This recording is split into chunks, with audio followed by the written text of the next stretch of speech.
Looking for dinner party data? Of course you are.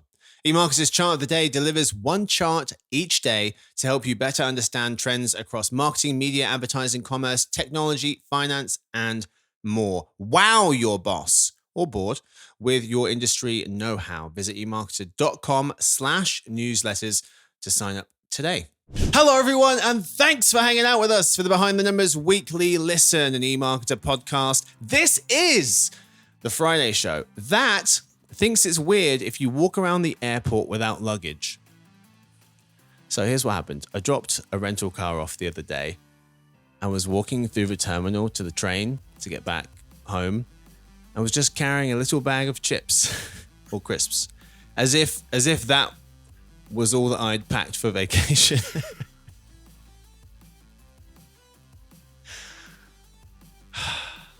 No one else? Where was your stuff? Well, I dropped off at home, and then I was taking the rental car to the airport, but I had to walk through the airport to get to the train to come back home again. Well, I decided to bring a snack. I walk through the airport quite a lot. Without Go luggage? to the train station without luggage, yeah. Huh. Without anything, it's probably fine. With just a bag of chips. Well, what kind of chips? I mean, if it was like McCain oven fries, you would look a bit weird. Yeah, they were some kind of kettle chips, fancy chips. Crisps. Probably looks even worse. Sorry, crisps. Either way, crisps or chips, it looked weird. I'm your host, Marcus Johnson. In today's show, will TikTok be banned in January, and what happens if it is? What marketers get most wrong about consumers? Will AI smartphones be impactful out of the gate? Will most companies eventually ask employees to be in the office 5 days a week? And what are the world's favorite drinks? Join me for this episode. We have three people. Let's meet them. We start with our senior analyst covering everything retail and e-commerce based in New York. It's Blake Drosch. Hey, everyone. Good to be here. We also have someone with the same title and the same area of coverage, but they are based across the pond in the UK on the South Coast. It's Karina Perkins. Hi, Marcus. Thrilled to be back. Hello there. And based just down the road from her in England is our principal analyst who covers the UK. He's also the host of our Around the World Behind the Numbers show. It's, of course, Bill Fisher. Hello there. Hey, chap. So what do we have in store for you? We start with the story of the week. We have a debate in the middle, and we end with some random trivia. Let's get to it. We start, of course, with the story of the week. TikTok fights its ban in court. What happens if it is and isn't banned in America? Will TikTok be banned in January? That question is headed to court, writes Sapna Maheshwari of the New York Times. The short history: on April 24th, President Biden signed a bill requiring Chinese-owned TikTok parent ByteDance to sell to a US owner within a year or to shut down by January 19th of 2025. Why? Because the US is nervous that the Chinese government could use TikTok to access sensitive information about Americans or to use the app to spread propaganda. TikTok argues that banning the app violates Americans' First Amendment rights to free speech and says the government's national security concerns are, quote unquote, speculative. And the US government thinks it's not violating the First Amendment because it is targeting TikTok's control by a foreign adversary, it says, rather than protected speech on the app, and that users can use another app if they want to, another social app. Legal experts expect a decision around November, December time and are convinced the case will reach the Supreme Court. Clinical professor of law at Cornell Law School, Gautam Hans, thinks an appeal is likely either way. Let's go to Bill first. Will it get banned? If it does, I'm not moving to the US. Let me put it that way. Bill's a super user. Put it mildly.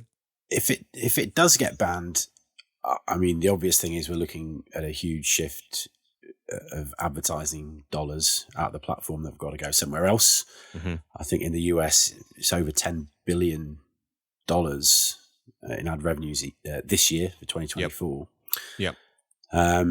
So I mean that's the key thing from a platform position. I mean, we've seen various strategy shifts from other social platforms to offer something akin to the TikTok experience.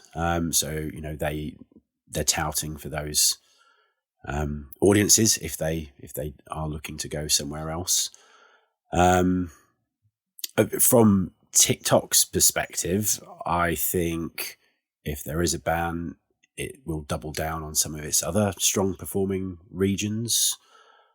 So I actually wrote about TikTok marketing in Western Europe recently, and it was just really interesting to dig into what the company's up to in Western Europe, particularly in the TikTok shop area. So in June, it dialed back its plans for TikTok shop in Europe. A month later, it revealed that these plans were back on the table. So launches are going to happen in Spain and Ireland next month, with potential more launches in the region later this year. So, TikTok is kind of stealing itself as well. So yeah, if it gets banned, I think that they're the key things that are going to happen. Yeah. Yeah, that 10 billion is an important one. $10 billion in revenue, ad revenue this year for TikTok is what we estimate, and growing. Next year, 13 billion. For context, that's about 13% of all social network ad spending in the country. Put another way, TikTok is the 5th largest digital ad platform in America, just behind Microsoft, accounting for about 3.5% of marketers' budgets. So it's no small amount of money. And like I said, it's growing. Karina, what do you think happens here? Yeah, I mean, I agree with pretty much everything Bill said. I think Meta really stands to be the biggest beneficiary. There was a survey from a marketing company called MGH, which found that nearly 60% of TikTok users would begin using Reels regularly if TikTok were banned. And our own analysis has suggested that Meta could gain around a quarter of TikTok's projected ad revenues. YouTube would also be a beneficiary. I think there is a big potential disruption for retailers who are using the platform. So 67% of consumers discover and purchase products directly through TikTok. Wow. But a recent survey by First Insight found that despite 96% of retailers being aware of the potential disruption, only 28% have a specific contingency plan in place. So I think if TikTok is banned, it's going to have big implications, not only for the kind of social media sector, but also for retail. Yeah. Yeah, those TikTok folks are going to have to go somewhere. I doubt that they'll just take that time and apply it to going outdoors. They'll probably move to a different platform. And there's a lot of people, 112 million Americans use TikTok. That's 42% of all smartphone owners in the country. So it's a significant audience that's going to have to find another home for that TikTok time. Blake, how do you see this thing playing out? Well, I think it's interesting.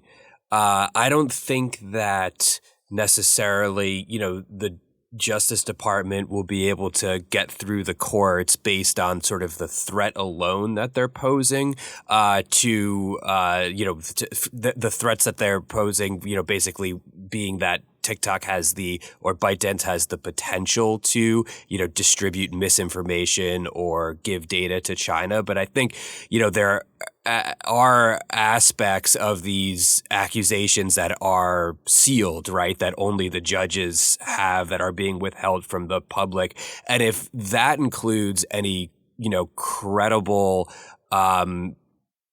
actual wrongdoings that can be linked to ByteDance, then I think the judges might lean in favor of the Justice Department. But I think as it stands, basically just on, the threat alone, that's going to be tough to basically get through all of the courts. And I think with that being said, I don't necessarily think that TikTok has a particularly strong case when it comes to the First Amendment.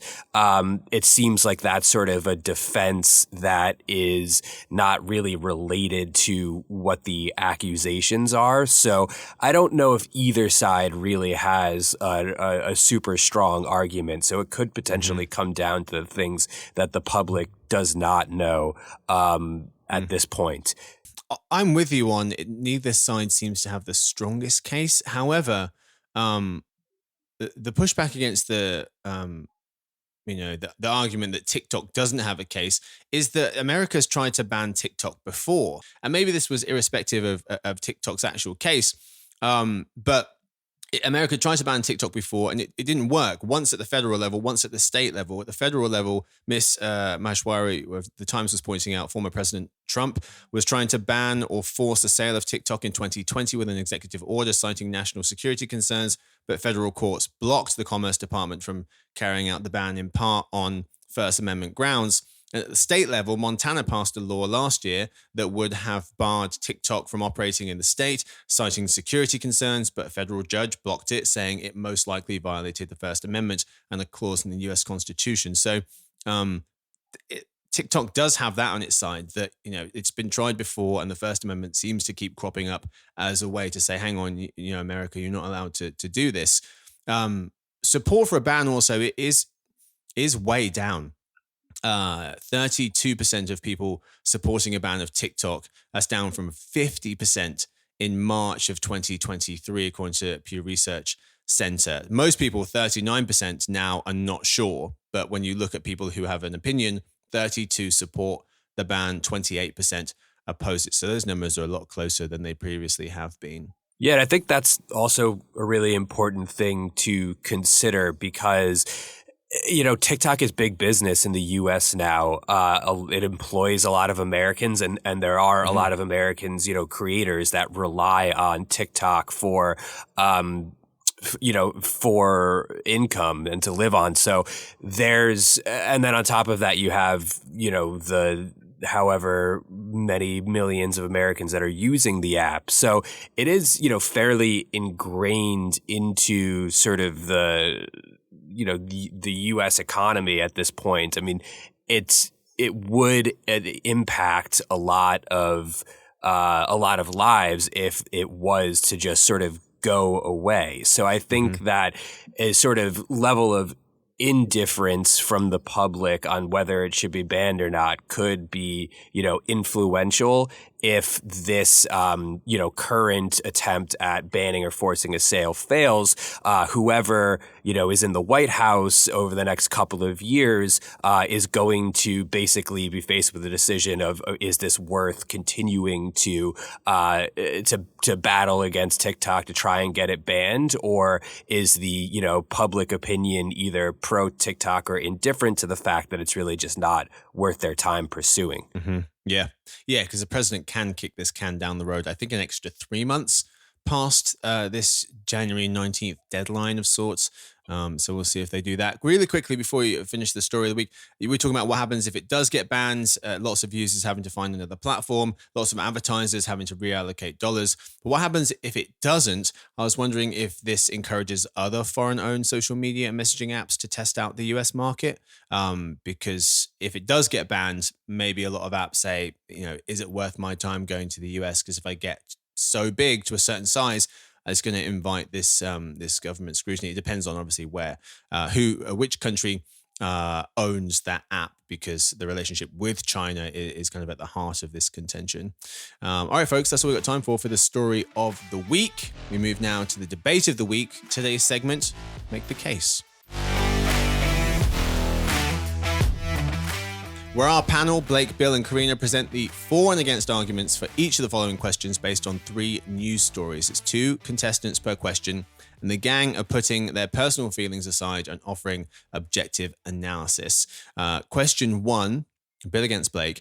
What marketers get most wrong about consumers? Marketers are not representative of the average consumer, according to a new report from iHeartMedia and Pushkin Industries, writes R. Daniel Konstantinovich. He notes that the research showed significant differences in priorities and lifestyles of marketers and the consumers they're trying to reach, which could explain why nearly half of consumers feel ignored by media and advertising.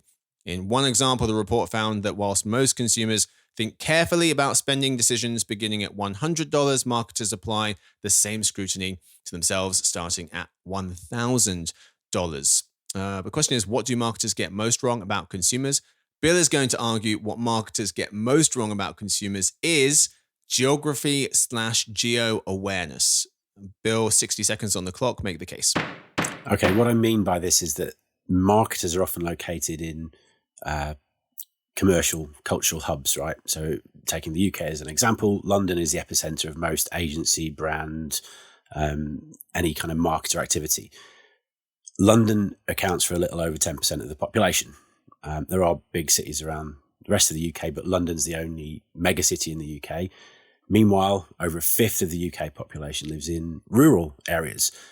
So marketers need to remember that the vast majority of the population see something entirely different when they step out the door than they do. And this needs to be reflected in campaigns, which it very often isn't. Very nice. I thought it was going to be a terrible answer because when I read it, I was like, what the hell are you talking about? But Bill said, shut up, Marcus, and just read it out. I'll explain. That went better than expected. Yeah. Blake is arguing what marketers get most wrong about consumers is feelings towards inclusivity. Make the case. Yeah, I think there's this idea among marketers that there actually is a potential to improve representation. It's obviously something that's been talked about a lot over the last few years. You know, marketers and advertisers, as they know they have a problem. I think, the whole industry is aware of what Bill just mentioned. And it's a valid point. But in terms of what can actually be done to improve it, a lot of those efforts have failed. You know, all of these attempts that we've seen over the last couple of years that sort of try to become more inclusive and more representative often come off as pandering. And if you look at a lot of the criticism that brands face during events like, for instance, Pride Month, just sort of missing the mark on trying to actually relate to audiences and, you know, in the worst cases, feeling like they're exploiting this sort of push towards inclusion to try to basically sell more products. So it's very difficult, and I think so far there's really not many examples of brands that have improved representation and inclusivity in a very efficient way. But I mean, Blake, to that point, just pulling up some research right now, there's some data here which shows the reasons why US LGBTQ plus adults feel that LGBTQ plus focused ads seem insincere. This is from last year. The number one reason was only happens during or around Pride Month. Right. Yeah, and to clarify too, like this is a market that is a major market, and it tends to be like within the realm of, the metro urban areas. And I think it's, marketers also have a hard time reaching people who are outside of their bubbles as well. Right. Yep. So it's really all around. Mm-hmm. That data from Collage Group, but there is some more data. This is from actually from that report from iHeartMedia and Pushkin Industries, showing that folks will spend more on companies that they align with. According to the report, 75% of consumers will pay more for brands that share their values. All right, folks, let's move to question 2. Blake versus Karina. Will AI smartphones be impactful out the gate? Brian X. Chen of the New York Times notes that Apple just announced Apple Intelligence, a suite of AI services, and its first major entry into the AI race. The new AI services are built into its latest phones, iPads and Macs, coming out this fall. The tech will help people create summaries of web articles and write responses to text messages and emails. Apple's voice assistant, Siri, will also be more conversational. In one example, they say that you could get an email from a colleague asking you to push back a meeting, but say you have concert plans that overlap, so your phone could check your calendar, your concert confirmation, and Maps, the Maps app, to see if you would be late for the show if you agreed to the new meeting time. So kind of pulling all these apps together to help you out in your daily life. Will AI smartphones be impactful right out of the gate, though? Blake is arguing that they will be. Make the case. Yeah, I think they have to. If the AI technology is really ingrained in the features that people use every day, then it will have an impact, whether consumers or users actually want to interact with the technology or not. I think some of these sort of extreme examples, like the one that you just offered up, which is very specific, I think the technology's not actually there yet where that type of AI is going to be able to, serve that type of very specific utility in an efficient way right off the bat. But in terms of basically just improving the existing functions, such as, Siri or word choice recommendations, I think that AI is going to have a positive impact on that right out of the bat. And these are already tools that users are interacting with. So it will inevitably increase adoption of these types of AI technologies. Karina, arguing AI smartphones won't be impactful out of the gate. Make the case. Sure. And I came at this from a completely different angle, so I'm not actually really arguing against what Blake said at all. So I guess it depends what we're thinking about what it will be impactful on. Will it be impactful on consumer adoption of AI? Yes, I agree with Blake that it absolutely will be, because as he says, people who are using them will be interacting with AI whether or not they want to. I approach this more from, is it going to have any impact on phone sales and the companies selling them, because they're touting this as a kind of major feature. They're all shouting about it. And on that count, I don't think so much. I think that it will take a little while for consumers to really see AI as a priority in the phones that they're choosing. So I found a September 2025 Kantar survey that found only 6% of smartphone buyers said that AI was a key reason for choosing a phone. And a more recent CNET survey found only 18% of consumers say AI integrations are their main motivator for updating their phone, and only 6% would be willing to pay extra money for AI features. So I think that it will, as Blake said, inevitably have a bit of an impact. But what's a much bigger influence over choice of phone still is battery life, storage, and better camera features. Mm-hmm. To add some data to support what you were saying about how open consumers are to forking out for AI capabilities. They don't seem terribly sold on AI just yet. This chart here showing just 15% of consumers had a high inclination to buy a smartphone based on AI features. That's a recent survey from Karinas. The other problem here is that smartphone replacement cycles have gotten a lot longer. The time between replacing an iPhone has expanded to nearly 5 years, up from 3 in 2018, according to investment bank TD Securities. People used to fork out for larger screens, thinner screens, 5G phones when they came around. Will AI have the same impact? Remains to be seen. Another quick thing here as well from Mr. Chen of the New York Times, saying that this could be dicey for privacy-minded Apple as well. In this new paradigm, he says, your Windows computer will take a screenshot of everything you do every few seconds. An iPhone will stitch together information across many apps you use. And an Android phone can listen to a call in real time to alert you to a scam. And so Apple in particular needs to be careful, because able to pull all these features together to make your lives easier is having to rely on a ton of data across your device. It is saying that most of that is stored on the device, but for some of the bigger projects that it's undertaking, it's going to have to pull stuff from a server. All right, folks, let's move to our final question here. Karina versus Bill. Question 3. Will most companies eventually ask employees to be in 5 days a week? So Amazon is making its employees come back to the office 5 days a week starting in early 2025, writes Jay Peters of The Verge, noting that employees have been required to work from the office 3 days per week for over a year now. Employees with an approved exception can remain remote. A Wall Street Journal piece points out that Amazon is joining a group of large companies like UPS, JP Morgan Chase, and Boeing that have called at least some of their workers back to the office full time. Amazon CEO Andy Jassy says, we've observed that it's easier for our teammates to learn, model, practice, and strengthen our culture. Collaborating, brainstorming, and inventing are simpler and more effective. Teaching and learning from one another are more seamless, and teams tend to be better connected to one another. So that's why they're doing it, apparently. Will most companies eventually ask employees to be in 5 days a week? Karina is arguing that most companies will eventually ask everyone to be in 5 days a week? Make the case. Sure. So according to Virgin Media's Movers Index, 40% of companies returned to a 5-day week in the office last year. And a recent survey by KPMG found 64% of CEOs globally, and that 63% of those in the UK predict a return to in-office working full-time by 2026. So that's what I'm going to base my entire argument on.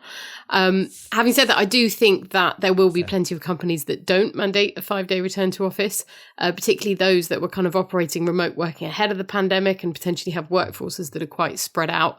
And I think that those that do mandate a 5-day week are going to face a big backlash from workers because of the sort of expensive commuting. And I found a Bloomberg intelligence survey that said 73% of workers in London say they would leave their job if they were no longer able to work from home at some point during the week. So I think that was quite staggering. I mean, you said backlash because of the expensive commuting. Amazon has asked folks to relocate as well. Last year, the company told many employees that they would have to relocate to what they call main hub locations, like their Seattle headquarters or offices in New York and San Francisco. Bill's arguing most companies won't eventually ask employees to be in 5 days a week. Make the case. Well, Karina had some pretty damning numbers there. Let's just sort of blow the argument out of the water, right? It sounds, whatever it was, 60-some%. 64%. Okay. I suppose technically that is a majority. Is it most? I'm going on semantics. I'm going to say no. Most won't mandate this. I think there is a caveat though. I think for some companies and employees within certain companies, I think it might make sense to come in 5 days a week.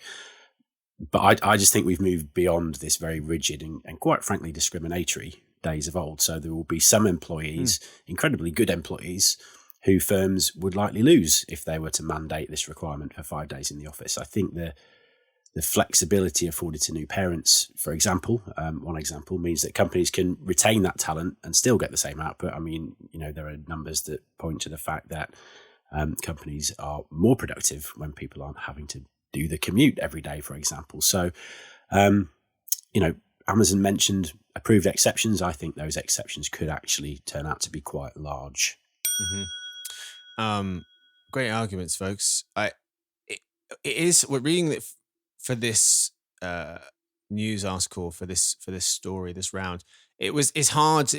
One of the conclusions was it's hard to get a read on what most companies are doing, because I found two other data points. The average office occupancy in 10 major US cities has lived at around 50% for months, according to data from security provider Castle Systems. They've been tracking this for a while. And then two, as of this quarter, Q3 2024, 33% of US companies required employees to come to the office full-time, according to Flex Index, as a software firm that tracks return to office efforts. Among tech companies with over 1,000 employees, only 7% had such a requirement. So the size in the industry of the company also will determine the likelihood of everyone being back in the office. But yeah, I wonder if this move could inspire other companies to do the same. Rob Sado, CEO of Flex Index, that company I mentioned who tracks this stuff, thinks the move could prompt other tech companies to follow suit. That's all we've got time for the debate of the week. Nicely done, folks. Let's move now to the final segment of today, dinner party data. It's the part of the show where we tell you about the most interesting thing we've learned this week. Karina. So I'm going for some interesting facts about TikTok, which are also taken from the Pew Research Center. Look how happy Bill is. So more than half of teens, 58%, use TikTok daily, including 17%, and I think that includes Bill, who say that they're on it almost constantly. But only about half of US adult TikTok users have ever posted a video on the platform. And of all the TikTok content posted by American adults, 98% of publicly accessible videos come from the most active 25% of users. 4 in 10. Shocking. Yeah. I thought that was amazing. 4 in 10 TikTok users say they regularly get their news there. And And it's a small majority, 59% of Americans see TikTok as a major or minor threat to US national security, including 29% who see the app as a major threat. Bill's part of the share of folks who have never closed the app. Fascinating. I have posted a video or two. I was going to ask what have you posted videos about? Or would you know about? It's kind of a joint account with my kids. So they were doing. Have you ever heard of Dude Perfect? They're sort of a group of influencers that do these highly improbable feats. You know, like they'll try and throw a frisbee from 500 meters away from a letterbox and get it through, that kind of thing. So we've had a couple of tries of one of those. I've got an excellent video of my son on a trampoline doing a somersault and throwing a basketball into the hoop from about 15, 20 meters away. Wow. Yeah. Did you get it in? You said throw it. Yeah, you got it in. Yeah. Oh, just throwing it at it. Wouldn't be that impressive. No. I'm sure we could all try and fail. Yeah. Bill's voice in the background. Good job, son. Good effort. Very nice. Let's move to Blake. So also semi-related to today's discussion about returning to work, some interesting data from YouGov about suit ownership and how often Americans are wearing suits these days. So 44% of U.S. adult citizens say that they've never worn a suit. About 10% say that they'll wear a suit once a year, and 16% say that they wear a suit less often than once per year. Obviously, the numbers for wearing suits is slightly higher among men than it is among women. Most American men own at least one suit. 33% of American men don't own a suit at all. So if the return to work trend continues, you'll probably see those numbers go up a little bit. But then again, most people do not wear, formal attire to work anymore. According to the survey, 47% wear business casual clothes to work. But an equal percentage, another 47%, will also wear casual street clothes to work, whereas just 22% will wear business professional clothes. Wonder what the limit is. What can you wear before you get fired? Like sweatpants? Marcus was always pretty casual around the office when he did come in. I saw maybe one time he was wearing those sort of like old school pajamas and a cap, like kind of like he was, like out of a Dickens novel or something like that.